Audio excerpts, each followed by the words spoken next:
Hello అందరికీ, welcome to my channel Geethasri kitchen.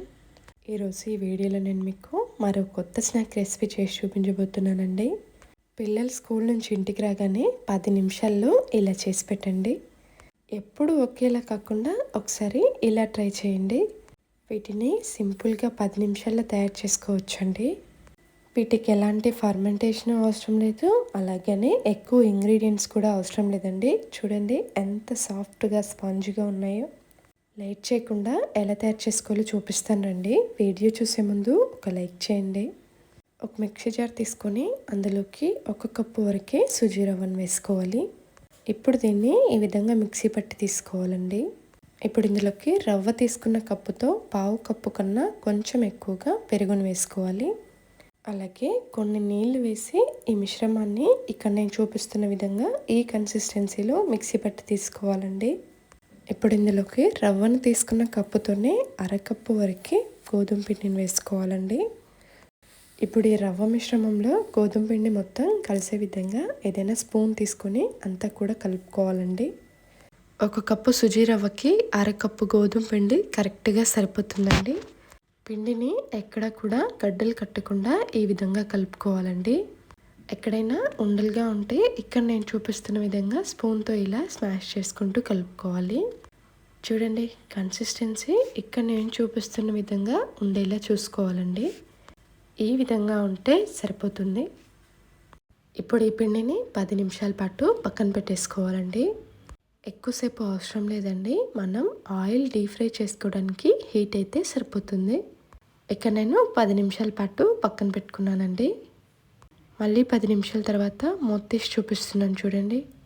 పిండి consistency అనేది ఇంకాస్త గట్టి పడిపోయిందండి. ఇప్పుడు ఇందులోకి ఒక పెద్ద సైజు ఉల్లిపాయని ఇలా చిన్న ముక్కలుగా కట్ చేసి వేసుకోవాలి. అలాగే కొంచెం కొత్తిమీరను కూడా వేసుకోవాలండి. మీకు ఇష్టం ఉంటే పచ్చిమిర్చినైనా వాడుకోవచ్చు. ఇప్పుడు ఉల్లిపాయలు కొత్తిమీర పిండిలో కలిసే విధంగా బాగా కలుపుకోవాలండి. ఈ విధంగా అంతా కలిసేలా కలుపుకున్న తర్వాత ఇప్పుడు ఇందులోకి 1/2 టీ స్పూన్ వరకు వంట సోడా వేసుకోవాలి. అలాగే రుచికి సరిపడా సాల్ట్ని కూడా వేసుకోవాలండి. వంట సోడాని కొంచెం వేసుకుంటే సరిపోతుందండి. ఆల్రెడీ మనం ముందే పెరుగును వేసుకున్నాం కదా. ఈ సోడా వేసుకోవటం వల్ల మనకి ఇన్స్టెంట్ ఫర్మెంటేషన్ జరిగి బోండాలు చక్కగా వస్తాయండి. ఇప్పుడు ఇది మొత్తం కలిసే విధంగా బాగా కలుపుకోవాలి. 1 నిమిషం పాటు ఈ విధంగా అంతా కూడా కలిసేలా కలుపుకోవాలి. ఇప్పుడు ఆయిల్ హీట్ అయిన తర్వాత ఒక సైడ్ నుంచి పిండిని ఈ విధంగా తీసుకుంటూ బోండాల్లాగా వేసుకోవాలండి. వీటి కలర్ అంత చక్కగా రాదు కానీ టేస్ట్ మాత్రం చాలా బాగుంటుందండి. ఆయిల్ హీట్ అయిన తర్వాత స్టవ్ని మీడియం టు లో ఫ్లేమ్లో ఉంచుకొని ఈ బోండాల్ని వేసుకోవాలండి. అప్పుడే మనకి చేతికి వేడి అనేది తాకకుండా ఉంటుంది. రౌండ్గా రావాలి అంటే ఇక్కడ నేను చూపిస్తున్న విధంగా మధ్యలోంచి పిండి వచ్చే విధంగా వేసుకోవాలి. ఇప్పుడు స్టవ్ని మీడియం ఫ్లేమ్లో ఉంచుకొని చక్కగా ఫ్రై చేసుకోవాలండి.